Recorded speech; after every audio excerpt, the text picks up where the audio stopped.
अस्सलामुअलैकुम। तो भाई, क्या आपकी ज़िंदगी में कभी ऐसा वक्त आया है कि आपने एजुकेशन हासिल करने के लिए रोटों पर अपनी रातें गुजारी हों? यानी आप किसी अच्छे से कमरे में पंखे के नीचे या एसी के नीचे नहीं सोए हैं। आप एजुकेशन हासिल करना चाहते हैं जिसकी वजह से आपको रोटों पे सोना पड़ा, मुख्तलिफ़ लोगों के घरों में काम करना पड़ा, सफाइयाँ करनी पड़ी, मेहनत करनी पड़ी और मज़दूरी करनी पड़ी, उसके बाद आपने एजुकेशन हासिल करी।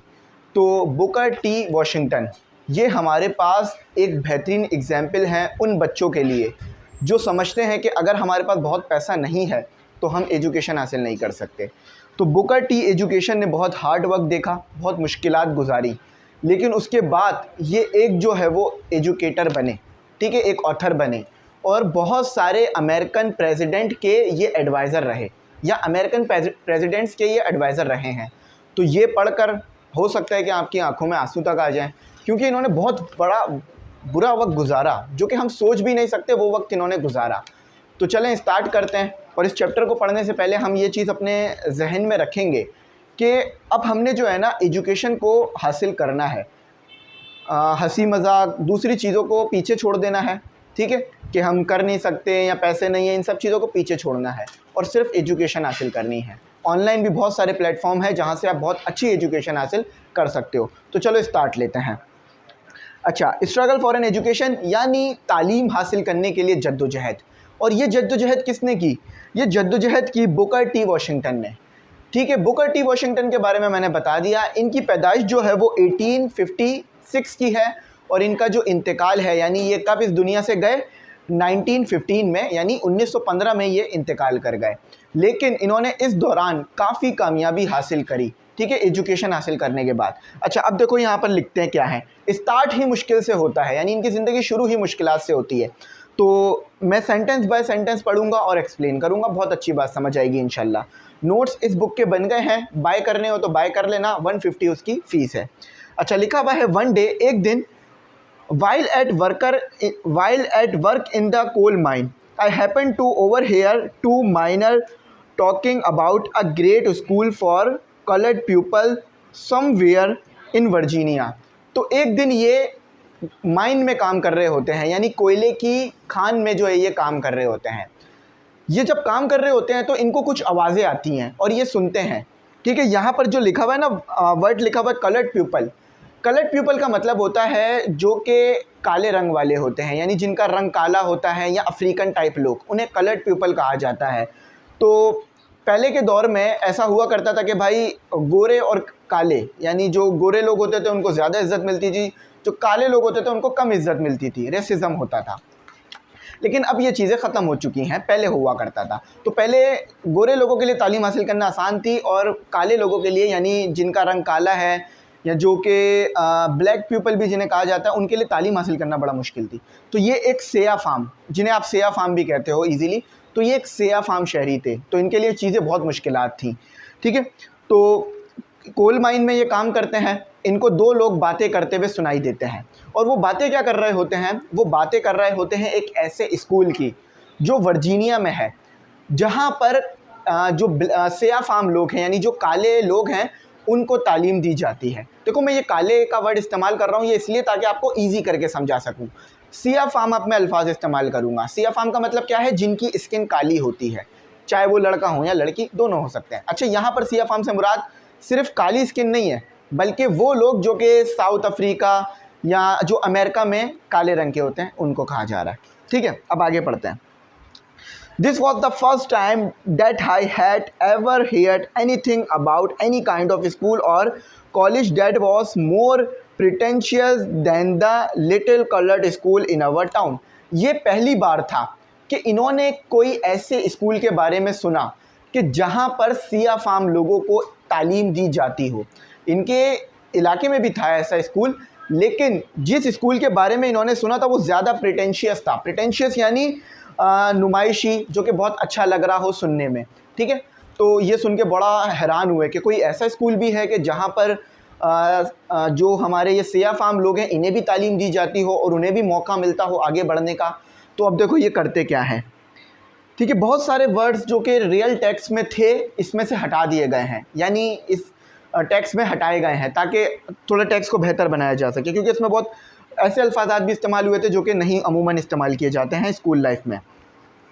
तो I heard one telling the other that not only was the school established for the member of my race, but the opportunities were provided by which poor but worthy students could work out all or a part of the cost of board। तो देखो वहाँ पर यानी ये कहते हैं कि वहाँ पर सिर्फ तालीम नहीं दी जा रही है, यानी जिस स्कूल की वो बात कर रहे थे ना वर्कर, तो वहाँ पर सिर्फ तालीम नहीं दी जा रही थी बल्कि वहाँ पर और भी अपॉर्चुनिटीज़ मिल रही थी, यानी खाने पीने को और भी आगे बढ़ने के मौके। और वहाँ पर सिर्फ ऐसा नहीं है कि सिया फाम लोग जा सकते हैं, बल्कि वहाँ पर और भी लोग यानी जो कि अमरीकी हैं या जो कि अच्छे रंग वाले हैं या गोरे रंग वाले हैं वो भी जा सकते हैं, गरीब भी जा सकते हैं और अमीर भी जा सकते हैं। तो ये स्कूल इनके एक ख्वाबों का स्कूल बन गया। क्यों? तालीम हासिल करना चाहते थे भाई। कोयले की खान में काम करना भाई बहुत मुश्किल काम है, आपने मज़दूरों को तो देखा होगा, ठीक है, लेकिन जो कोयले की खान में मज़दूर काम करते हैं ना, अगर आप उनसे बात कर लो तो वो कहेंगे कि आप कभी भी ये काम ना करना। क्यों? क्योंकि बहुत गर्मी होती है, बहुत मुश्किलात होती हैं, ज़िंदगी एक बहुत मुश्किल हो जाती है कोयले की खान में। आपको कालक लगती रहती है, आपका जो है वो आपके जो है वो चोट लगती रहती है, कोयले की खान गिरने का डर लगा रहता है। तो बहुत मुश्किल है भाई कोयले की खान में काम करना, कोयले की कान में काम करना। मैं खान बोल रहा हूँ लेकिन कान होता है असल वर्ड, ठीक है, कान। अच्छा, तो अब आगे देखें, आगे क्या लिखते हैं। I resolve at once to go to that school although I had no idea where it was or how many miles away. तो इन्होंने डिसाइड कर लिया कि मैं रिजॉल्व यानी एक ना एक बार तो इस स्कूल में ज़रूर जाऊँगा। इन्हें नहीं पता था कि वो स्कूल कितना दूर है, उस स्कूल में ये कैसे जाएंगे, लेकिन इतनी ज़्यादा अट्रैक्टिव बातें इन्होंने सुनी थी कि इन्होंने डिसाइड कर लिया कि अब मैंने तो इस स्कूल में जाना है। अब देखो आगे कितनी मुश्किलात बर्दाश्त करते हैं ये इस स्कूल में जाने के लिए, ठीक है। तो I was going to reach it, I remembered only that I was on fire constantly with one ambitions. तो ये इस ख्वाब में कि मैं उधर जाऊंगा उसमें जलने लग गए, यानी उस आग में, यानी इनके दिल में एक शोला सा भड़क गया जिसने आग लगा दी इनमें कि भाई मैंने अब उस स्कूल में जाकर जिसकी ये वर्कर बात कर रहे हैं मैंने ज़रूर पढ़ना है, और वहाँ पर जाकर अपना एम्बिशन यानी अपना इस ख्वाब को, अपने इस ड्रीम को ज़रूर पूरा करना है, अपने इस मकसद को ज़रूर पूरा करना है, इसको उसूल को यानी हासिल करना है, ठीक है। फिर आगे देखो आगे क्या लिखा जाता है। And that was to go to Hampton. अच्छा, ये स्कूल कहाँ था? हैम्पटन में था, यानी वर्जीनिया क्या है? वर्जीनिया यूएसए की एक स्टेट है, समझ रहे हो, जैसे हमारे यहाँ सूबे हैं लेकिन अमेरिका में स्टेट्स होती हैं, सूबे नहीं होते। तो वर्जीनिया अमेरिका की एक स्टेट है। अब स्टेट के अंदर एक शहर है जो कि है हैम्पटन। तो ये जो स्कूल है ये ज़बरदस्त स्कूल हैम्पटन में बना हुआ है। अब देखो देखो कितने मुश्किल ज़िंदगी इन्होंने गुजारी, लेकिन अभी इनकी मुश्किलात शुरू हुई हैं, ख़त्म नहीं हो गई हैं कि स्कूल के बारे में सुनने के बाद मुश्किलात बढ़ गई।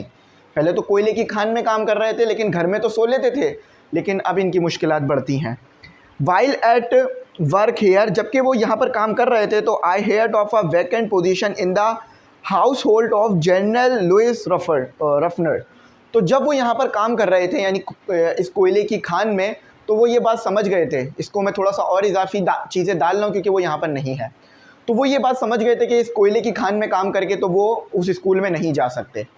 तो इन्हें जो है वो एक जनरल लुइस रफनर है, उनके घर में एक काम करने वाले की वैकेंसी का पता चलता है। यानी हाउस होल्ड से मुराद है कि जो कि घर में काम करते हैं ना, जैसे मासी कह लो या इस तरह के लोग कह लो जो घर में काम कर रहे होते हैं, तो इस तरह की एक जॉब खाली है। कहाँ पर खाली है? एक अमीर आदमी है, जनरल लुइस रफनर। अच्छा, ये सोच लेते हैं कि इन्होंने इस जॉब को हासिल करना है, यानी ये जो घर में काम करने वाली जॉब है, ये जो नौकरी है, घर की नौकरी है या घर में जो नौकर बनने की काम है, इसको इन्होंने हासिल करना है। तो अब क्या करते हैं? The owner of the salt furnace and cold mine. अच्छा, अब ये जनरल लुइस रफनर कौन थे? ये कोल माइन यानी जो कोयले की कान थी ना, इसके मालिक थे, और साथ ही साथ सोल्ट फर्नेस यानी नमक की भट्टी, उसके भी ये मालिक थे। नमक की भट्टी यानी नमक को पिघलाने के लिए एक भट्टी होती है, उसको कहा जाता है सोल्ट फर्नेस, ठीक है। अच्छा, मदर, अब इनकी जो अम्मी हैं, mother applied to her for the vacant position. अब यहाँ से बहुत सारी चीज़ें गायब हैं। क्यों? क्योंकि वो अल्फाजात ऐसे नहीं थे कि आपको पढ़ाए जाएँ, लेकिन मैं थोड़ा आसान करके बताता हूँ कि जहाँ पर ये काम पे लगना चाहते थे ना, वहाँ पर जो लेडी थी यानी जनरल लुइस रफनर की जो बीवी थी, वो बहुत ज़्यादा गुस्से वाली औरत थी और अपने नौकरों पे बहुत गुस्सा करती थी। ज़रा सी गंदगी हो, ज़रा सा काम सही नहीं हो, बहुत गुस्सा हो जाती थी।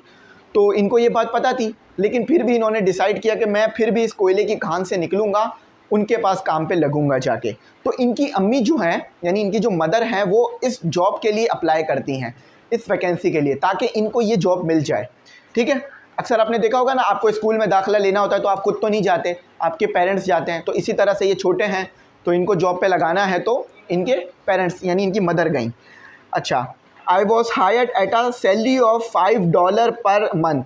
आई soon began to learn that first of all she wanted everything kept clean about her, that she wanted things done promptly and systematically। देखो, promptly का मतलब होता है तेज़ी से, systematically का मतलब होता है एक एक करके। जैसे कि हम न्यूमेरिकल करते हैं ना, कि पहले गिवन डेटा लिखते हैं, फिर टू फाइंड, उसके बाद सोल्यूशन, यानी स्टेप बाय स्टेप काम करते हैं। तो ये जो लेडी थी ना, यानी ये जो लुइस की जो बीवी थी, जनरल लुइस की जो बीवी थी, ये बहुत ज़्यादा गुस्से वाली लेडीज़ थी। इनको सफाई बहुत पसंद थी, हर काम वक्त पे होना पसंद था और हर काम तरतीब से होना पसंद था कि पहले घर का क्या काम होना चाहिए, फिर क्या। तो लेडीज़ इस चीज़ को बहुत वैल्यू करती हैं।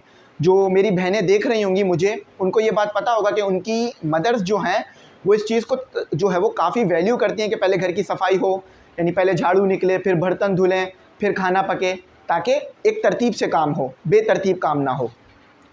तो ये लेडीज़ भी ऐसी ही थी कि बहुत गुस्से वाली थी, इनको हर काम साफ़ चाहिए था और हर चीज़ तरतीब से चाहिए थी और तेज़ी से काम, तेज़ी से भी हो। अब तेज़ी से काम करेगा बंदा, थकेगा भी। And that at the bottom of everything she wanted absolutely honesty and frankness. और इनको ये चीज़ भी चाहिए थी कि हर चीज़ की शुरुआत में या हर चीज़ में सच्चाई हो और सादगी हो, यानी जो काम करने वाला है वो झूठा ना हो और फरेबी ना हो, झूठ ना बोले। ठीक है, nothing must be slip short, कुछ भी जो है वो बेउसूली ना हो, सब कुछ काम तरतीब से हो। अच्छा, and every door every fence, यानी हर दरवाज़ा, हर कोना, हर खिड़की must be keeped in repair, और वो साफ़ सुथरी रहे और रिपेयर रहे, यानी टूटी फूटी ना हो। इतनी ज़्यादा तरतीब से रहने वाली लेडीज़ थी। अभी मेरे सामने ही जो खिड़की लगी हुई है वो टूटी हुई है, उसमें कांच टूटा हुआ है, लेकिन अगर वो लेडीज़ होती यहाँ पर तो वो बहुत गुस्सा करती। अच्छा, the lesson that I learned in the house of Mrs Ruffner were as valuable to me as any education I have ever gotten everywhere since in the fall of 1872। तो ये कहते हैं कि जो मैंने काम किया ना मिसेस रफनर के घर पर, तो वो मेरे लिए एक ज़बरदस्त एजुकेशन थी। क्यों? क्योंकि उसने मुझे सिखाया, उस एजुकेशन ने, कि हर काम तरतीब से होना चाहिए, काम कैसे करना है। इससे पहले जितनी भी एजुकेशन मैंने किताबों से हासिल करी या स्कूलों से हासिल करी, उसके आगे ये एजुकेशन बहुत ज़्यादा मायने रखती थी, क्योंकि यहाँ पर मुझे पता चला कि काम करना कैसे है, जो कि किसी भी एजुकेशन की किताब से मुझे नहीं मिल रहा था, जो कि मैंने 1870 से पहले पढ़ी थी या सीखा था। अच्छा, I determined to make an effort to go the small amount of money that I had earn had been consumed by my stepfather and the remainder of the family with the exception of a very few dollars। तो जो ये कमाते हैं, यानी मेहनत करते हैं, काम करते हैं घर पर और कुछ डॉलर्स कमा लेते हैं। अच्छा, अब कुछ डॉलर्स इनके फादर और फैमिली खर्च कर देती हैं, क्योंकि भाई आप काम कर रहे हो तो अब आपको पैसा तो चाहिए होगा ना खर्चे वगैरह के लिए, तो वो खर्च हो जाता है। लेकिन बस इनके पास कुछ डॉलर बच जाते हैं, जितना इन्होंने कमाया था उसमें से बहुत बड़ी अमाउंट खर्च हो जाती है घर के कामों में, और फादर और ग्रैंडफादर यानी दादा और घर वाले खर्च कर देते हैं, बस कुछ डॉलर ये अपने बचा लेते हैं। अब ये हैम्पटन वर्जीनिया जाने का फ़ैसला लेते हैं। अब इन्हें रोडों पे सोना पड़ता है, अल्लाह ना करे कभी किसी को रोड पे सोना पड़े, लेकिन मैं एक बार अकेले गया था शहर से बाहर। आप कभी नहीं गए होंगे मैं उम्मीद करता हूँ अकेले, लेकिन मैं गया था। तो बड़ा मुश्किल होता है भाई सफ़र करना, अपनी चीज़ों का ख्याल रखना, एक एक रुपया बचाना, खाने का कोई नहीं पूछता, पानी का कोई नहीं पूछता, खुदा ना खास्ता कोई प्रॉब्लम हो जाए, हाथ पे चोट वगैरह लग जाए, कोई पूछने वाला नहीं है, बहुत मुश्किल हो जाता है। तो मैं जब गया अब शहर से बाहर तो मुझे पता चला अकेले का कितना मुश्किल है। जब दूसरे शहर गया तो बड़ी नेमत होती है घर वालों के साथ होना ना, लेकिन हमें आगे बढ़ने के लिए फ़ैसले लेने पड़ते हैं मुश्किल। अच्छा, तो कहते हैं for a very few dollars and so I had very little with which to buy cloth and pay my travelling expensive. Finally the great day came and I start for Hampton. तो भाई कुछ जो इनके पास पैसा बचा था उन्होंने उससे कपड़े ख़रीदे और अपना जो टिकट वगैरह है हैम्पटन जाने का वो लिया। आखिरकार वो दिन आ गया जिस दिन ये हैम्पटन के लिए सफ़र को निकल गए, और पैसे इनके पास बहुत कम थे, बहुत ही कम पैसे थे, और सफ़र बहुत बड़ा था। पहले जो है वो प्लेन इतने ज़्यादा नहीं हुआ करते थे, लोग बसों से ट्रेनों से ही ट्रैवल किया करते थे। उस टाइम पे प्लेन हुआ करते थे, ये याद रखना। The distance from Meldon to Hampton is about, यानी ये रहते थे मेल्डन में, याद रखना ये मेल्डन में रहते थे और हैम्पटन जा रहे थे। तो मेल्टन से लेके हैम्पटन तक का जो डिस्टेंस था वो था 500 माइल्स। 1 माइल जो है ना 1600 मीटर से कुछ ज़्यादा का होता है 1 माइल, तो वो आप देख लेना, ठीक है। मैंने लिखा भी था लेकिन वो 1600 मीटर से ज़्यादा का होता है, तो काफ़ी ज़्यादा बड़ा डिस्टेंस होता है माइल में। मीटर में छोटा डिस्टेंस होता है, माइल में बहुत ज़्यादा डिस्टेंस होता है। I had not been away from home many hours before it became painfully clear that I did not have enough money to pay my fare to Hampton। इससे पहले ये कभी इतनी दूर को नहीं गए थे, ये इनका पहली बार था कि ये इतनी दूर जा रहे थे, और इनके पास पैसा भी बहुत कम था अपने ख़र्चों को उठाने के लिए, अपने टिकट्स के लिए, घर के किराए के लिए, हर चीज़ के लिए पैसे इनके पास नहीं थे। बहुत कम पैसे लेके ये घर से निकले थे। समझ लो कि बस एक उम्मीद थी इनके पास जो इनको इनके घर से निकाल कर ले गई थी उस स्कूल की तरफ जहाँ ये तालीम हासिल करने जाना चाहते थे। By walking begging rides both in wagon and in cars. जब ये पहुँचे तो ये हैम्पटन तक डायरेक्ट नहीं पहुँच पाए, इनके पास पैसे पहले ही ख़त्म हो गए हैम्पटन तक पहुँचने से पहले। कभी आपने ऐसा सफ़र किया कि आपके पास 1000 रुपये हों और आपको लाहौर जाना हो? कभी भी ऐसा नहीं होगा, ट्रेन का टिकट ही नहीं मिलेगा आपको।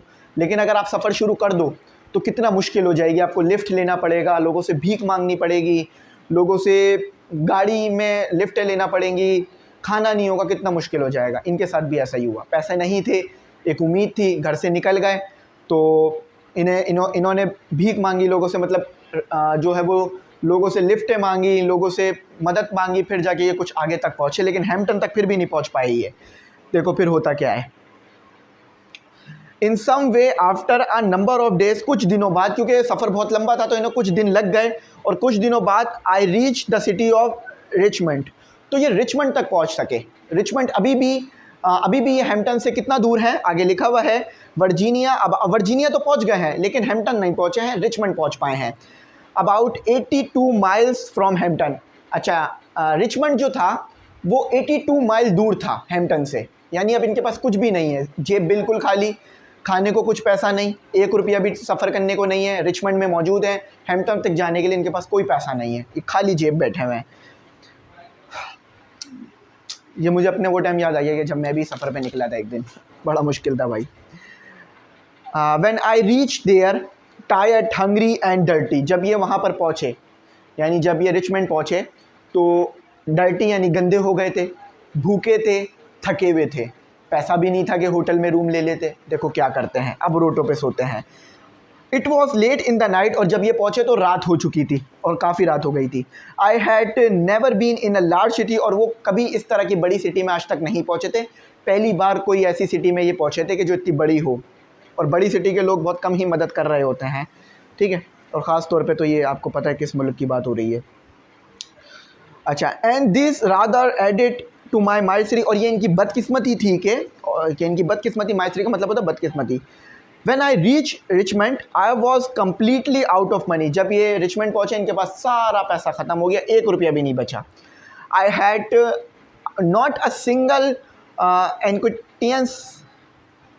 acquaintance in the place। इनके पास ना ही कोई जान पहचान थी, एक्विटेंस का मतलब होता है जान पहचान, ना ही इनकी कोई जान पहचान थी रिचमंड में, ना ही कोई पैसा था। आप लाहौर गए हो, पैसा ख़त्म हो गया, कोई मसला नहीं है, जान पहचान है, कॉल करके बुला लोगे।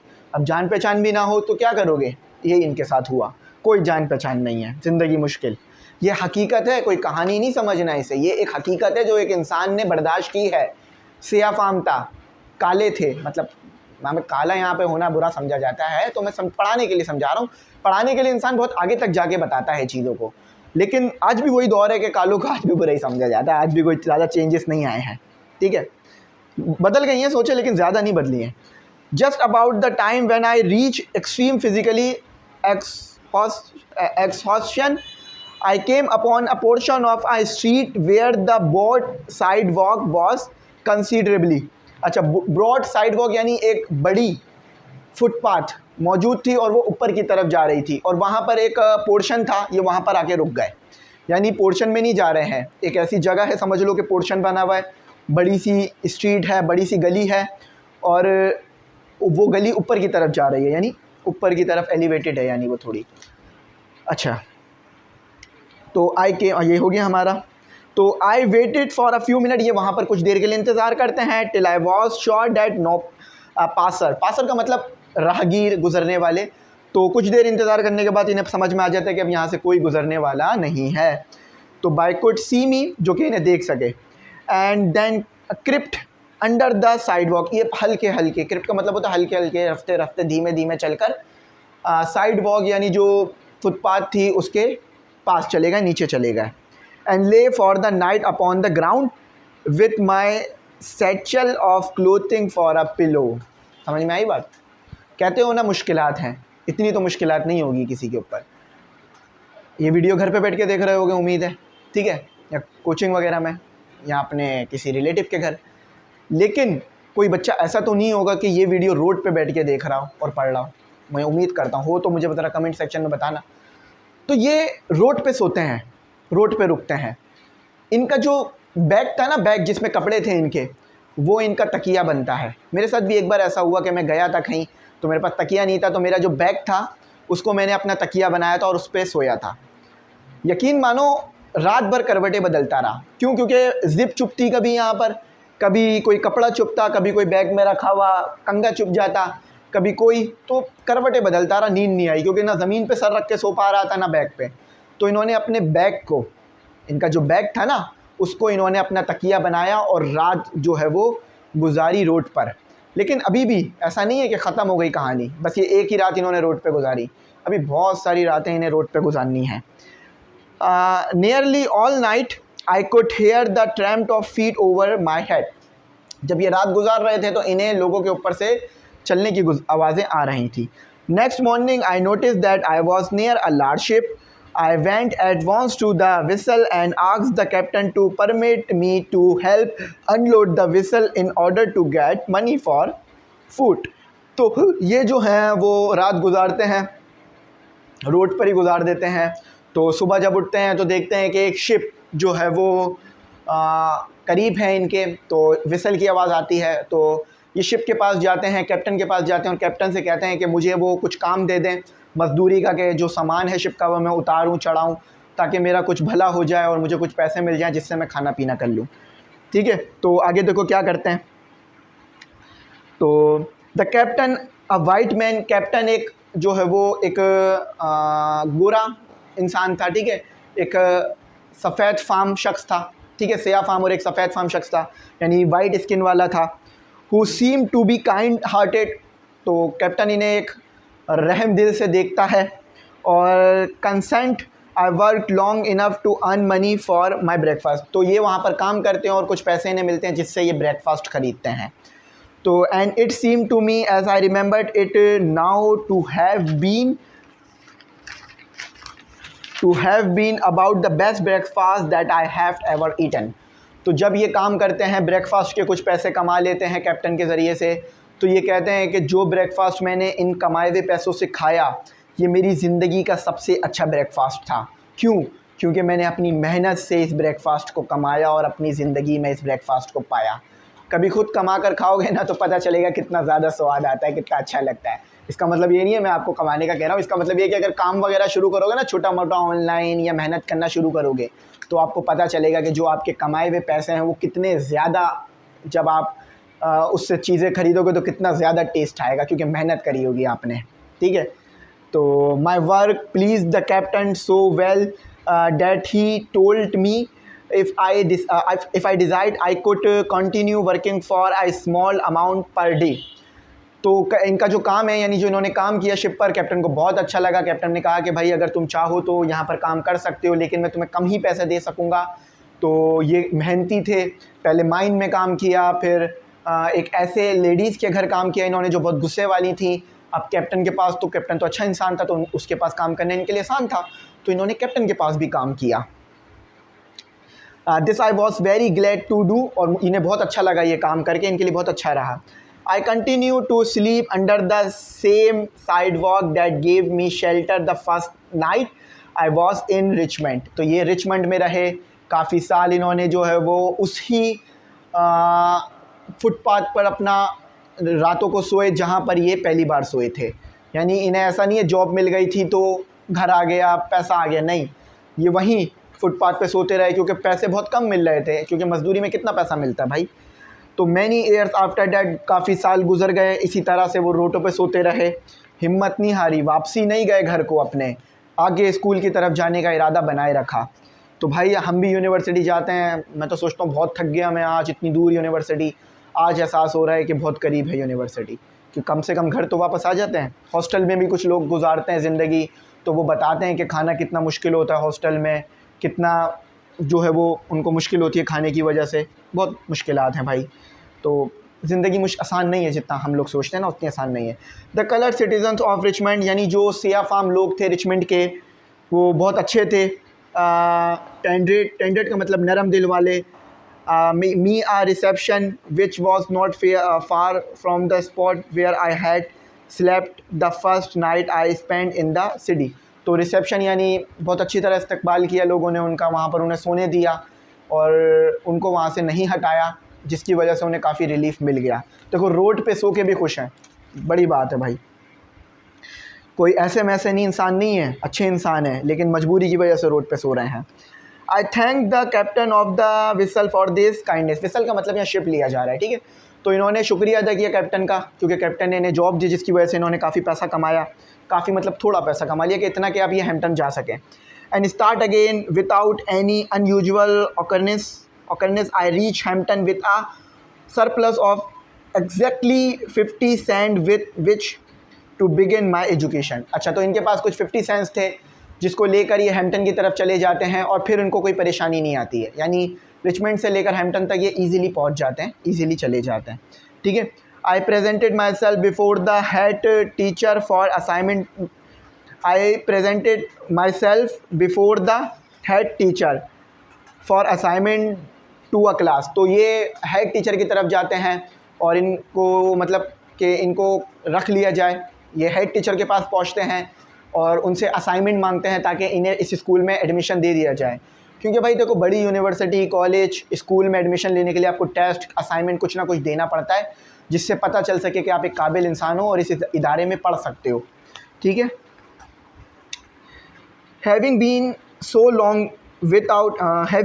लॉन्ग विदाउट प्रॉपर फूड, काफ़ी टाइम इन्होंने बगैर कोई अच्छा खाना खाए गुजारा, बाथ लिए यानी बगैर नहाए, मतलब काफ़ी टाइम ये नहा ना सके। एंड चेंज ऑफ क्लोथिंग, और इन्होंने कपड़े भी नहीं बदले काफ़ी टाइम तक, क्योंकि भाई पैसा नहीं था ना।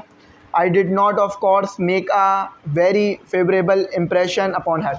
तो जब ये उनके सामने पहुँचे तो इनका इम्प्रेशन भी अच्छा पड़ा कि भाई मेहनती हैं, काफ़ी मुश्किलात में हैं, इनका हक बनता है यहाँ पर पढ़ना, क्योंकि काफ़ी परेशानी बर्दाश्त कर रहे हैं। तो जो हेड टीचर थे उस पर अच्छा इंप्रेशन पड़ा, ठीक है। For some time she neither refuse to admit me. तो कुछ टाइम तक उन्होंने रिफ्यूज़ नहीं किया, मतलब उन्होंने इनको इनकार नहीं किया कि हम यहाँ नहीं रखेंगे आपको, इनको मान गए वो रखने से। लेकिन अब देखो आगे क्या होता है। After some hours had pass the head teacher said to me the adjoining recitation room need sweeping. Recitation room क्या होता है? वो जगह जहाँ पर बैठ के पढ़ा जाए। रेसिटेशन ना कहते हैं ना, रिसाइट, रेसिटेशन, ये उससे निकला है। तो बहुत सारी रूम्स ऐसे होते हैं जहाँ पर बैठ के लोग पढ़ते हैं, चीज़ों को सीखते हैं। तो हेड टीचर इनको कहती हैं कि जो ये रेसिटेशन रूम है, यानी जो ये पढ़ने वाला जो कमरा है, लाइब्रेरी टाइप, इसमें ना सफाई की ज़रूरत है, तो क्या तुम सफाई करोगे? तो देखो अब क्या होता है, ये इनको आजमाती है कि क्या ये इस काबिल है कि इसको यहाँ रखा जा सके। Then I got take the broom, इन्होंने जो है वो झाड़ू उठाई, ब्रूम झाड़ू को कहते हैं, एंड स्वीप इट, और ये पहुंच गए उस कमरे को साफ़ करने। I swept the recitation room 3 times, इन्होंने 3 दफ़ा रेसिटेशन रूम को साफ़ करा, एक बार नहीं 3 बार उसकी झाड़ू लगाई, सफाई की। Then I got a dusting cloth, फिर इन्हें एक सफाई करने वाला यानी मट्टी झाड़ने वाला कपड़ा दिया गया। And I dust it 4 times, और इन्होंने 4 टाइम मट्टी झाड़ी, यानी एक चीज़ को 4 बार साफ़ किया, ऐसे नहीं 1 2 3 4, ऐसे 4 बार नहीं, पहले एक तरह पूरी तरह सफाई कर ली, फिर दोबारा पूरी तरह सफाई की, फिर तीसरी, फिर चौथी दफ़ा, ठीक है। तो all the wood work around the wall, every bench table and desk I went over 4 times with my every closed and corner in the room had been thoroughly clean। तो जो भी काम हुआ हुआ था लकड़ियों पर, मतलब जो भी दीवारों पे लकड़ियों का काम हुआ हुआ था उसको बहुत अच्छी तरह से साफ़ किया। टेबलों को, चेयरों को बहुत मेहनत से इन्होंने 4-4 बार साफ़ किया ताकि कहीं मट्टी या गंदगी रह ना जाए। इन्होंने ऑलरेडी ऐसे घर में काम कर रखे थे जहाँ पर बहुत मुश्किल था काम करना, तो अब इनको एक्सपीरियंस मिल गया था काफ़ी ज़्यादा।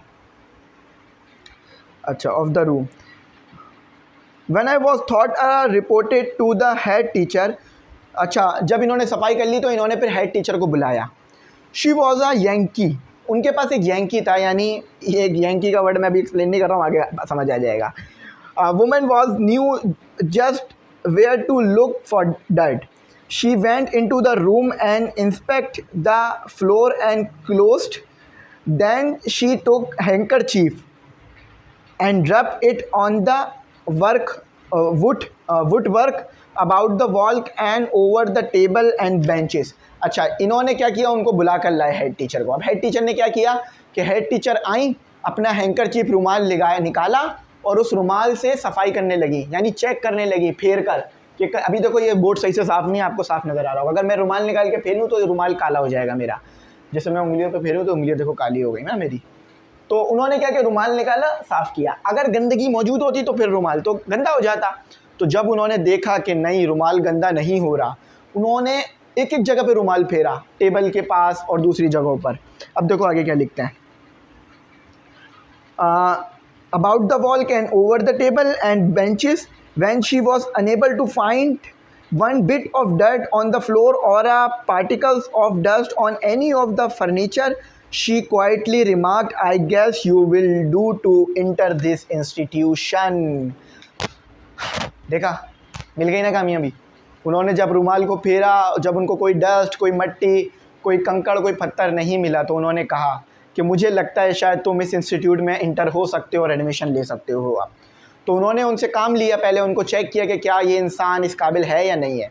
तो बेशक आप जब किसी यूनिवर्सिटी में एडमिशन लेने जाते हो तो आपसे वो नहीं कहते कि ये ज़रा यूनिवर्सिटी की गली साफ़ कर दो या क्लास साफ़ कर दो, वो आपसे कहते हैं कि ये टेस्ट तो दो, अगर टेस्ट अच्छा दोगे तो यूनिवर्सिटी में एडमिशन हो जाएगा।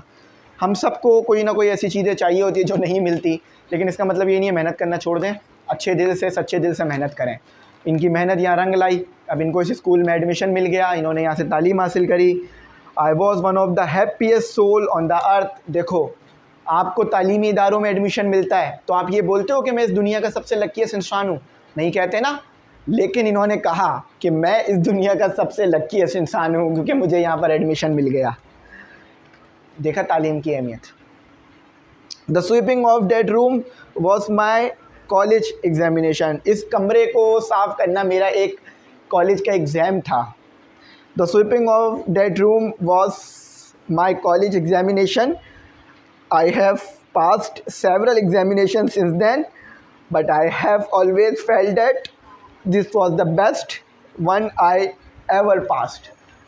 इससे पहले इन्होंने बहुत सारे एग्ज़ाम्स पास किए थे, लेकिन ये जो इन्होंने कमरा साफ़ किया ये इनका सबसे बड़ा एग्ज़ाम था, क्योंकि उसके बाद ही इन्हें इस इंस्टीट्यूशन में एडमिशन मिला। तालीम हासिल करें, कोशिश करें, ठीक है, अच्छी तरह पढ़ें, सीखें, वक्त ज़ाया ना करें। मैं भी कोशिश करूँगा ना करूँ वक्त ज़ाया, आप भी कोशिश करें ना वक्त ज़ाया ना करें।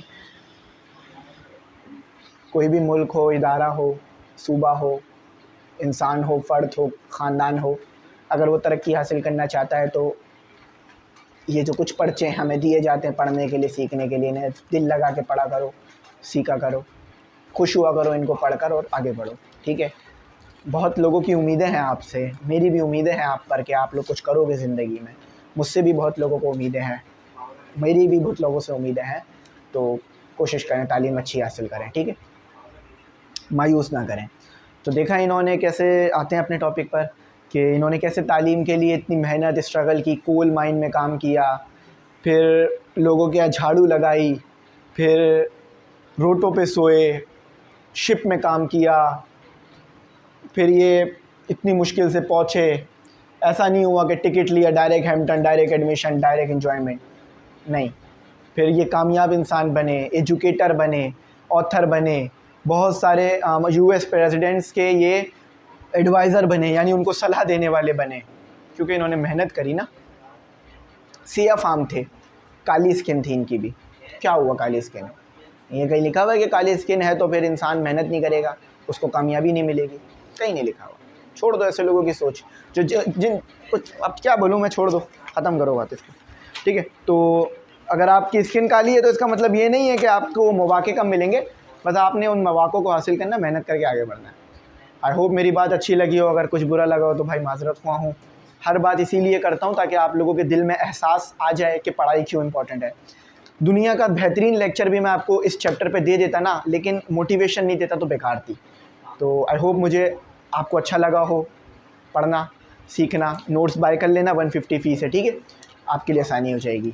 इंशाल्लाह अगली वीडियो इसकी एक्सरसाइजेस पे कराऊंगा, इसके तमाम क्वेश्चन आंसर्स और चीज़ें करा दूंगा, ठीक है। अपना बहुत बहुत ख्याल रखिएगा, तालीम को वक्त ज़्यादा दीजिएगा। अगर ये हिस्सा मेरा वीडियो का देखा है तो आप लिखकर ज़रूर लिखिएगा कि एजुकेशन इज़ वेरी इंपॉर्टेंट, ये ज़रूर लिखिएगा। बट अगर यहाँ तक आपने मेरी वीडियो देखी है तो मुझे बहुत अच्छा लगेगा। Thanks for watching. अल्लाह हाफ़िज़। अपनी कीमती दुआओं में मुझे ज़रूर याद रखिएगा।